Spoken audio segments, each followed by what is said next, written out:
श्री परमात्मने नमः।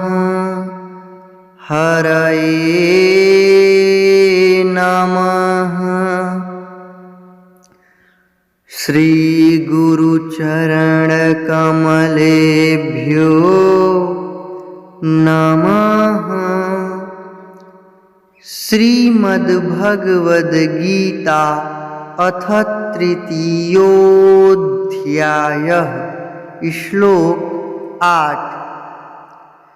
नियतं कुरु कर्म त्वं कर्म ज्यायो ह्यकर्मणः शरीरयात्रापि च ते न प्रसिद्ध्येद कर्मणः।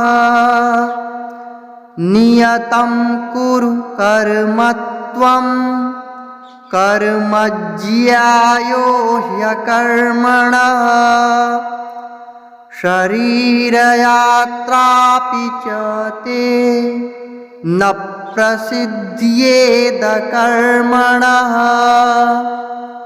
अर्थ: तू शास्त्र विहित कर्तव्य कर्म कर, क्योंकि कर्म न करने की अपेक्षा कर्म करना श्रेष्ठ है, तथा कर्म न करने से तेरा शरीर निर्वाह भी नहीं सिद्ध होगा।